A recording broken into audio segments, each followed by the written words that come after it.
So it's not a secret that I love indie games, all in media here on YouTube. I mean, we spotlight indies on a near daily basis on this channel at this point. We dedicate an entire segment of our weekly podcast to them, and it's because I love them. For me personally, I spend much more of my time and money on playing indie games than AAA at this point. It occurs to me, though, that indie games have developed a bit of a scale of their own over the years. I mean, you've got games like Chicory or Neon White, which are certainly indie games, but they get widespread marketing and things like merch and physical releases. I've covered both of those games on this channel, and I love them. And you've also got solo dev efforts, which in some cases have blessedly blown up, seen meteoric success. Thinking of stuff like Stardew Valley, for example. And then you've even got major studios like WayForward that are technically indie studios, but they almost feel like they work on the AAA scale, even to the point of straight up making games with Nintendo. For this video, I'm not interested in any of that. I want to talk about the stuff that flies truly under the radar, the stuff that gets lost in the overwhelming void of the Nintendo Switch eShop, where literally hundreds of games, if not more than that, are released on a weekly basis. I'm going to spotlight 5 of them in this video, but trust me, there is much, much more where these came from. So if you want to see more videos like this, if you want to see a follow-up with even more underrated indie games on the Switch, let me know in the comments below. Who knows? Maybe you'll even be introduced to a new indie game that looks cool to you. And if you do, I'll have purchase links in the video description to their North American eShop pages, so you can purchase them and check them out for yourself. But without any further ado, let's get into it. Beast Breaker takes the endlessly satisfying mechanics of something like Peggle and turns it into a mouse-bouncing RPG adventure. You got a little Redwall flavor in there, a great cast of lovable characters, excellent writing and world building, and you'd be surprised at how deep and strategic the game can get. It's a true RPG. You're going to be unlocking gear, strengthening relationships, and making constant decisions that'll change the outcome of your encounters. You play as Skipper, a small mouse defending their home from these massive mosaic beasts. Your job is to break through their scale defenses within a set amount of turns before they rampage and destroy the settlement that you're attempting to defend. There's a huge amount of gameplay variety here, and you get a lot of options to play with between different weapon types, companions to bring into battle with you, and gear kits that can give you a whole range of abilities to use strategically to combine all of those elements together, break down the beast scales efficiently, and slash away at their core underneath it all. I mean, before you even get into a battle, you've got this interesting grid map where you can sort of play a risk-reward game of taking time to make preparations for the battle ahead, but knowing that the more time you take to do that, the more powerful the beast is going to become too. Probably more important than any of that, though, is just how good it feels to play this game. You're bouncing and pinballing and sliding and rolling all over the place as this little mouse taking on insurmountable odds. The satisfying pops and cracks of the scales you're breaking down are they're just pure dopamine hits, and you feel like a champion when you manage to bring a beast down. The game is excellent, and it even makes room for quiet time where you can just hang out with its characters. Dandy is my personal favorite, and the cast is super well realized and inclusive. Sadly, this game flew so under the radar that the development team at Vodio Games that created it was forced to close its doors in 2022. But Beast Breaker is still available on the eShop, and their hard work is well worth experiencing for yourself. Staying in the mouse zone for a little while longer, let's talk about The Spirit and the Mouse. This one for me is the closest thing to a modern Chibi Robo game that we're likely ever gonna get. And yes, I know that Lila, the adorable mouse protagonist of this game, is not a robot, but hear me out. What really reminds me of Chibi Robo, at least the first Chibi Robo, is the way that game made you inhabit a small character in a large world with the ultimate goal of just making people happy in small, simple, and mostly invisible ways. And that's exactly what The Spirit and the Mouse is all about. Lila lives in this cozy French village of Santa Claire, and she's given command of the powers of electricity through the spirit guardian Lumion. Over the course of the night, Lila will assist these little electric spirits called Kiblins and help the people who live in this village with her powers. The vibes are kinda part Ratatouille, part Studio Ghibli, and the entire thing is just wholesome, man. It's just good-hearted, it's so damn sweet. And I know that sounds very simplistic, but real life is bad, man, and I really do feel like we need more games that are just about helping people and making people happy. And the way you navigate this village, climbing on lattice fences and scurrying on rooftops and using your powers to zap your way through electrical wiring, it feels so good and snappy and satisfying. There's a ton of collectibles to find, new abilities to unlock, and it's just this perfect little cozy, adorable, heartwarming adventure that has stuck with me for a long time. I mean, if you're ever feeling down or upset about something, The Spirit and the Mouse is just a warm cleanse for the soul. Earthen Dragon is probably the weirdest entry on this list, but I'm not gonna lie, I had a hard time putting it down. Keep your expectations in check here. This game very clearly has a low budget, and if you can't look past that, this ain't gonna be for you, move along. But for me, there was just something about it. It kind of taps into this like early 2000s MMO flavor like RuneScape or MapleStory or even like Neopets kind of vibes. The simple visual style, the kind of generic fantasy music underscoring it all, the kind of stiff movement and combat. There's something undeniably nostalgic about this game for me. And yeah, I think most people would probably spend a few minutes with Earthen Dragon, decide that it was a bad game, and not appreciate any of the things it actually does quite well. But I strongly believe that video games are more than their front-facing components, and you can often find interesting and even special things about games that most people would write off as being bad. Underneath it all, there's actually some pretty interesting ideas and design implements here. The game lets you loose in its open world with an immediately readable set of tools for platforming your way around,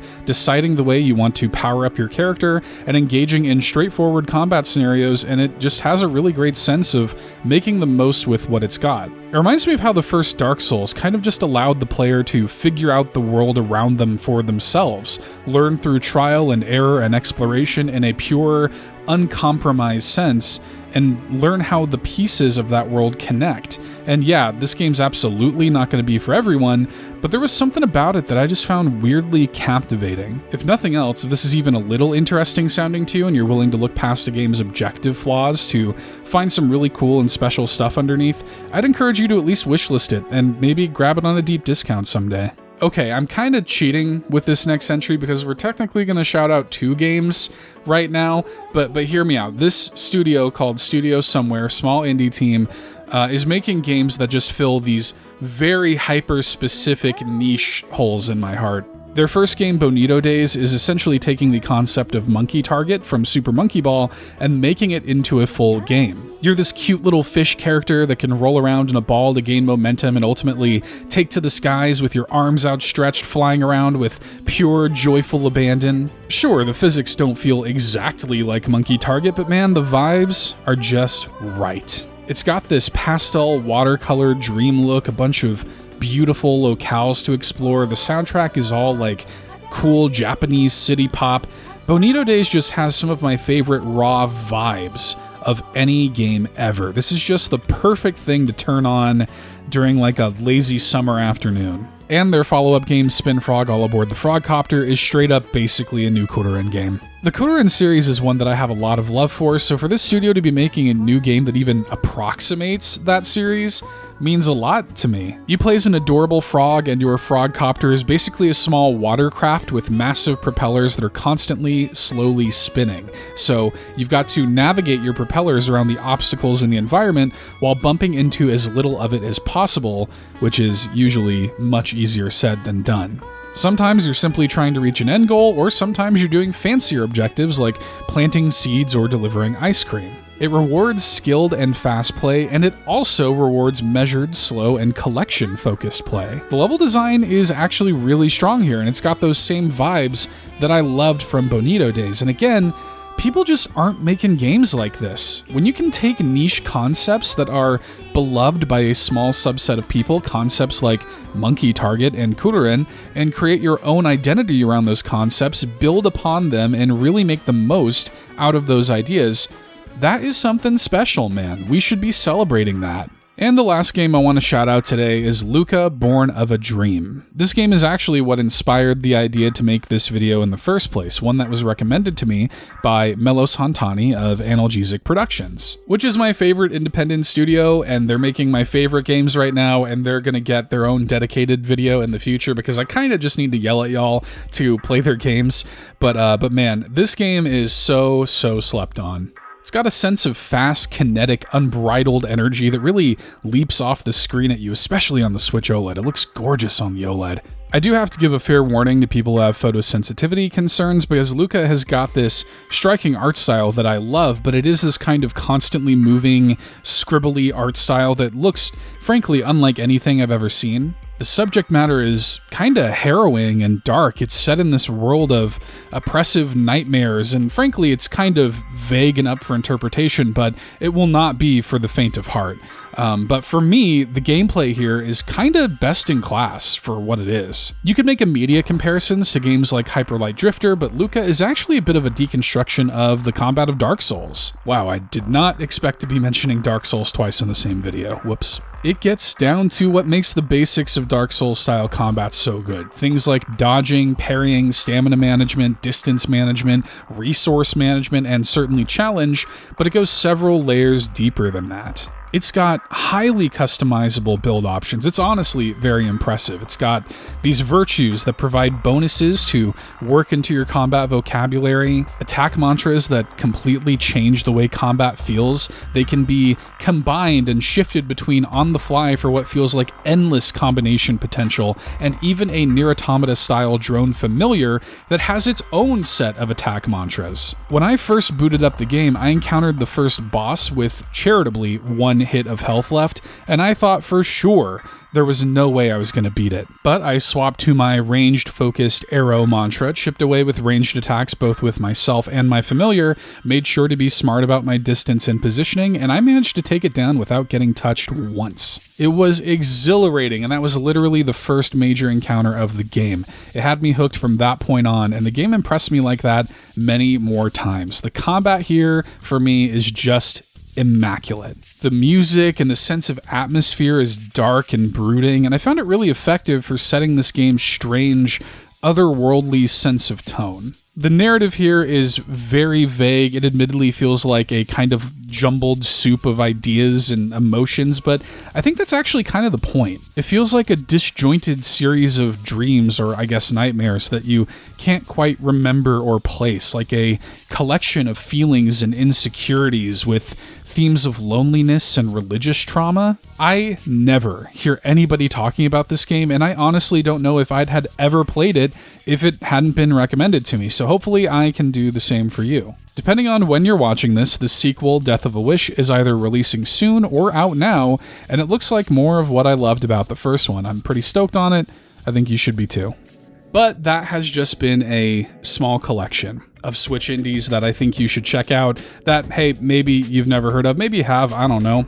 But there are purchase links in the video description if there are any of them you want to pick up for yourself. And like I said, I've got a massive list of games that are deserving of a follow-up video. If you'd like to see more of this, I'd like to make this kind of a recurring video series every now and then. So let me know in the comments below if you dug it and if you'd like more. And hey, if you like indie games, if you like lists even, you would probably like our weekly Nintendo podcast, All In, a Nintendo podcast. There are links to that in the video description too. Every week on that show, we spotlight indie games and we produce top fives. So you'd probably dig it.